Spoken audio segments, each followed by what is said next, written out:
فأنا ناصح لإخواني بالصدع بالحق تبيض وجوههم. السكوت في مسألة الحزبية يضرها، فاصدع بما تؤمر وأعرض عن المشركين.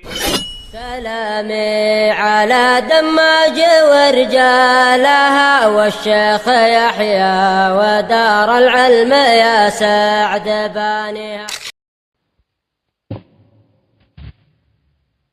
Bismillahirrahmanirrahim. Alhamdulillahi hamdan katsiran thayyiban mubarakan fih. Kama yuhibbu rabbuna wa yarallah. Asyhadu an la ilaha illallah wahdahu la syarika lah. Wa asyhadu anna Muhammadan 'abduhu wa rasuluh. Sallallahu alaihi wa ala alihi wa ashabihi wa man tabi'ahum bi ihsanin ila yaumiddin. Amma ba'd. Ikhwanil kiram rahimani wa rahimakumullah. Pertemuan yang lalu kita telah masuk pada bab yang ke-12 terkait dzikrul masyi ilal masjidi lis-shalah. Dan tadi juga kita mengambil dalam pelajaran istidlal pembahasan yang sama. Nah, maka ini dihafal dan diamalkan. Baik. Man hafizahu falyaqra.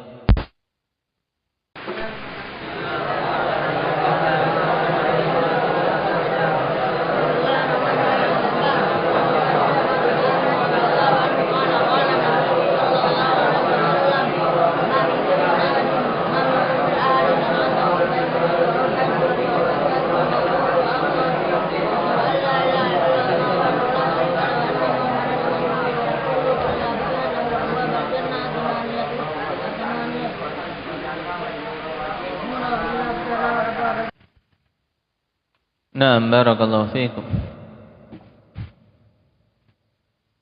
Sekarang kita masuk pada bab berikutnya.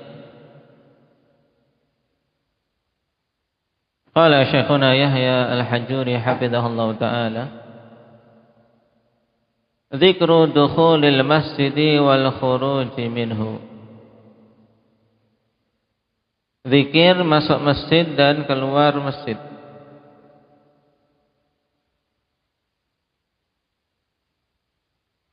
An Abdullah bin Amr bin al-As radhiyallahu anhuma عن النبي صلى الله عليه وسلم أنه كان إذا دخل المسجد قال أعوذ بالله العظيم وبوجهه الكريم وسلطانه القديم من الشيطان الرجيم. قال أقد؟ قلت نعم. قال فإذا قال ذلك قال الشيطان حفظ مني سائر اليوم. Dari Abdullah bin Amr bin al-As radhiyallahu anhuma, dari Nabi sallallahu alaihi wasallam bahwasanya beliau dulu apabila masuk masjid beliau membaca A'udzu billahil azim. Aku memohon perlindungan kepada Allah Subhanahu wa taala Al-Azim. Yang Al-Azim termasuk nama di antara nama-nama Allah Subhanahu wa taala, yang padanya terkandung penetapan sifat Al-Azamah, sifat keagungan. Dan Allah Subhanahu wa taala Maha Agung pada semua perkaranya.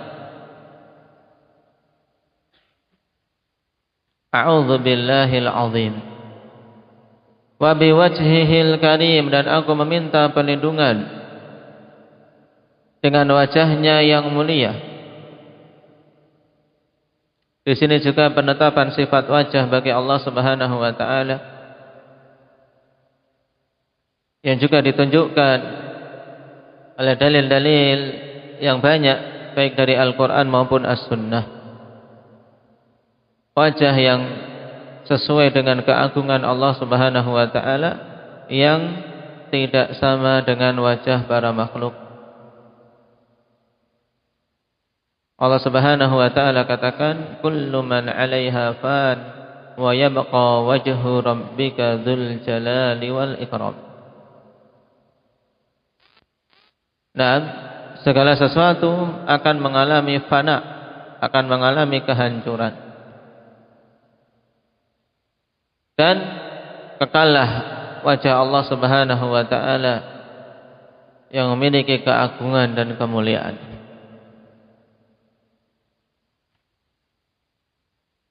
Dan melihat wajah Allah Subhanahu wa ta'ala kelak di hari kiamat merupakan nikmat teragung yang Allah Subhanahu wa ta'ala berikan kepada hamba-hambanya yang beriman. Dan bahkan diistilahkan dengan az-ziyadah, dengan tambahan atas kenikmatan yang telah diberikan di surga. Allah Subhanahu wa ta'ala katakan, lilladzina ahsanu al-husna wa ziyadah. Lilladzina ahsanu, bagi orang-orang yang mereka berbuat baik, al-husna yaitu al-jannah, wa ziyadah dan tambahan. Tambahan ini datang penafsiran yang sahih dari Abu Bakar As-Siddiq radhiyallahu anhu.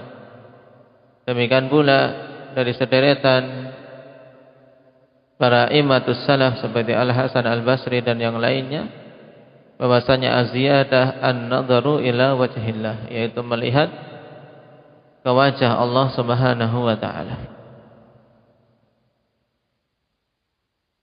Dan memang datang dalam hadis Suhaib penegasan bahwa nikmat tersebut merupakan nikmat teragung yang paling dicintai oleh penduduk surga.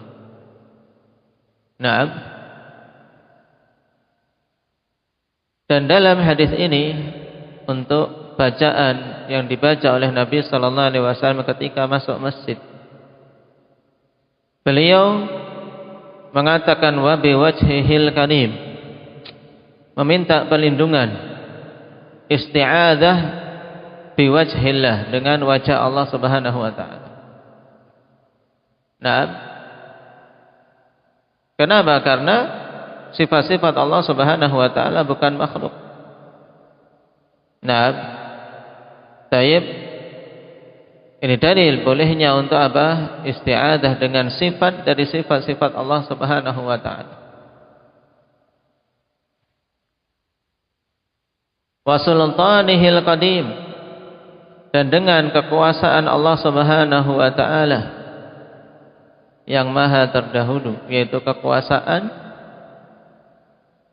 yang tidak ada awalnya.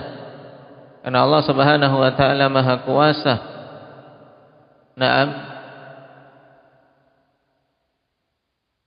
Sebagaimana wujudnya Allah Subhanahu wa ta'ala wujud yang azali dan abadi, maka demikian pula kekuasaan Allah Subhanahu wa ta'ala. Tidak ada zaman di mana Allah Subhanahu wa ta'ala sebelumnya tidak berkuasa kemudian menjadi berkuasa. Makanya ditegaskan di sini wasultanihil qadim. Meminta perlindungan dari apa? Minasyaitonir rajim, dari syaitan yang terkutuk. Perhatikan pada hadis yang agung ini. Nah, Nabi sallallahu alaihi wasallam isti'adzah menyebutkan dengan 3 hal pokok. A'udzu billahil azim wa biwajhihil karim, kemudian yang ketiga wa sultanihil qadim. Meminta perlindungan kepada Allah. Nah, dari apa? Dari syaitan yang terkutuk. Qala aqad, maka begitu saja qultu na'am. Nah, maka aku katakan iya. Qala, kemudian Nabi sallallahu alaihi wasallam mengatakan, fa idza qala dzalik qala syaitan hufidha minni sa'iral yaum. Ini titik 2 pada qala yang depan, tidak perlu ya kawan, membingungkan. Fa idza qala dzalika, di situ di koma kalau ingin mempermudah pemahaman. Apabila seseorang telah mengucapkan hal itu, yaitu zikir tadi, qala syaitan, maka syaitan mengatakan, hufidha minni sa'iral yaum, sungguh dia telah dijaga, telah diberi perlindungan, dari tergoda olehku di keseluruhan harinya, yaitu di sepanjang harinya dijaga oleh Allah Subhanahu wa taala dari apa? Dari godaan-godaan syaitan. Maka zikir ini akhwani fillah termasuk di antara zikir yang sangat penting untuk kita amalkan, karena merupakan sebab seorang terjaga dari godaan-godaan syaitan, di mana syaitan terus dan terus mengupayakan untuk menggoda kita, memalingkan kita dari kebaikan, dan mendorong kita untuk berbuat keburukan-keburukan. Inna syaitana lakum aduun fattakhiduhu aduwa. Innama yad'u hizbahu liyakunu min ashabis sa'ir. Syaitan itu musuh, maka jadikanlah dia musuh, dan hanyalah dia menyeru kepada kelompoknya, kepada siapa saja yang mengikutinya, untuk mereka bisa menjadi penghuni neraka yang menyala-nyala. Nah, maka kita sangat butuh untuk memiliki benteng yang kokoh, yang kita bisa berlindung di situ dari serangan-serangan syaitan dan godaan-godaannya. Di antara benteng tersebut adalah dengan zikir ini, akhwan, yang Allah janjikan bahwasanya siapa saja yang membacanya akan diberi penjagaan, sebagaimana dalam hadis ini. Nah, syaitan saja sampai mengakui demikian, hufidha minni sa'iral yaum, dia telah terjaga dari godaanku di sepanjang harinya. Hadis ini akhwan rawahu Abu Dawud wa qala an-Nawawi fil adhkar hadza haditsun hasan rawahu Abu Dawud bi isnadin jayyid. Nah, ini hadis hasan dikeluarkan oleh Abu Dawud dengan sanad yang bagus. وقال الحافظ في نتائج الأفكار هذا حديث حسن غريب ورجاله موثوق ورجاله موثقون, ya, rijaluhu muwaththaqun, telah disiqahkan. Wa hum min rijalis sahih ila Ismail wa Uqbah. Nah, semuanya adalah perawi-perawi dalam Sahih Bukhari atau Sahih Muslim, kecuali dua ini, Ismail dan Uqbah.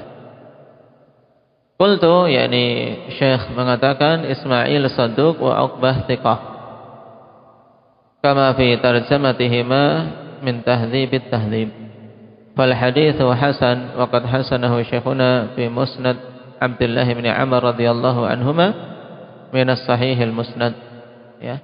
Hadis ini telah dihasankan oleh Syekh Muqbil rahimahullahu taala dalam As-Sahihul Musnad, wa sahahu Al-Albani rahimahullahu al-jami' fi Sahihil Jami'. Sehingga telah bersepakat tentang keabsahan hadis ini dua imam ahli hadis, yaitu Imam Al-Wadi'i dan Imam Al-Albani rahimahumallahu taala.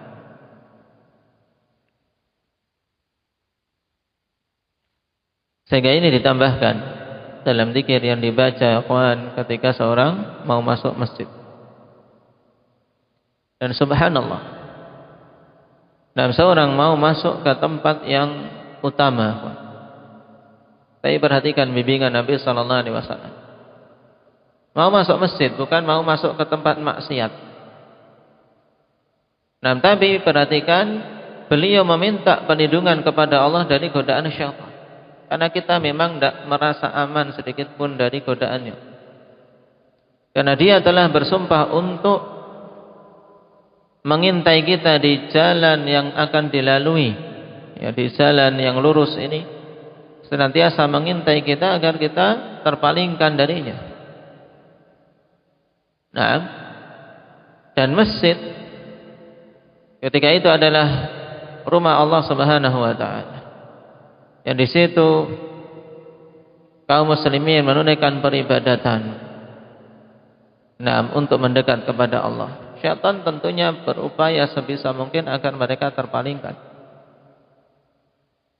Nah, ketika sholat diingatkan hal-hal yang tadinya tidak diingat. Udhkur kada wadhkur kada. Ingat ini, ingat itu. Yang dulunya atau sebelumnya tidak ingat menjadi ingat.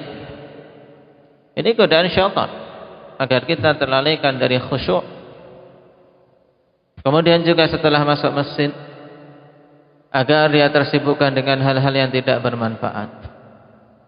Nah, ini juga godaan dari syaitan. Karena jangan dikira ikhwan, syaitan ketika menggoda manusia langsung ingin menjerumuskan dalam syirik, dalam bid'ah atau dalam maksiat. Memang itu tujuan di antara tujuan-tujuan pokok. Tapi, nah, ketika seseorang, nah, sulit bagi syaitan untuk langsung menjerumuskan pada perkara-perkara itu, tetap syaitan tidak putus asa untuk menggoda dia, walaupun hanya dengan memalingkan dia dari yang lebih utama menuju kepada perkara yang kurang utama. Ini syaitan sangat gigih agar kita minimal terkurangi keutamaan-keutamaan yang didapat. Kalau tidak bisa disibukkan dengan maksiat, disibukkan dengan perkara mubah yang tidak bernilai ibadah, agar apa? Habis waktunya dan tidak mendapatkan pahala. Nah, jika hamba ini begitu bersemangat untuk menunaikan perkara-perkara yang memiliki nilai ibadah, syaitan berupaya untuk memalingkan agar dia terpalingkan dari yang lebih utama menuju kepada yang keutamaannya rendah. Lihat bagaimana gigihnya dia dalam mengganggu hamba-hamba Allah Subhanahu wa taala. Maka perkuat benteng kita dalam meminta perlindungan kepada Allah Subhanahu wa taala dari godaan-godaan syaitan ini. Qala an Abi Humaid atau an Abi Usaid qala Rasulullah sallallahu alaihi wasallam idza dakhala ahadukumul masjid falyaqul Allahumma iftah li abwaaba rahmatik wa idza kharaja falyaqul Allahumma inni as'aluka min fadlik. Dari Abi Humaid atau Abi Usaid, beliau mengatakan Rasulullah sallallahu alaihi wasallam bersabda, apabila salah seorang di antara kalian masuk ke masjid, maka ucapkanlah Allahumma iftahli abwaaba rahmatik. Nah, ini doa yang telah masyhur dan sepantasnya untuk senantiasa diamalkan. Ya Allah, bukakanlah bagiku pintu-pintu rahmat-Mu. Nah, ketika seorang mau masuk masjid. Naam, wa idza kharaja, nabila dia keluar, falyaqul Allahumma inni as'aluka min fadlik. Ya Allah, sesungguhnya aku meminta kepadamu keutamaan darimu. Naam, dan kedua-duanya kita butuhkan. Kita butuh rahmat dari Allah Subhanahu wa taala dan butuh fadlun min Allah. Masuk dalam keumuman man fadlullah, yaitu rizki hasan, rizki yang bagus, rezeki yang berbarokah. Nah, dan kecocokannya sangat jelas, kawan. Ketika seorang mau masuk masjid, yang dicari rahmah. Nah, dia memohon kasih sayang Allah Subhanahu wa taala. Nah, untuk mendapatkan surganya dan selamat dari nerakanya. Ketika keluar dari masjid, dia akan melakukan pekerjaan-pekerjaan duniawinya, mencari rezeki, mencari nafkah untuk anak dan keluarga. Maka dia memohon fadlun min Allah, memohon keutamaan dari Allah, kemudahan dalam rezeki, keberkahan pada apa yang didapatkan dalam upaya dia, dalam pekerjaan dia. Naam, Maka ini penting untuk seorang amalkan agar apa? Mendapatkan kemudahan dalam banyak hal, sehingga nanti bisa kembali untuk ke masjid lagi tanpa ada halangan.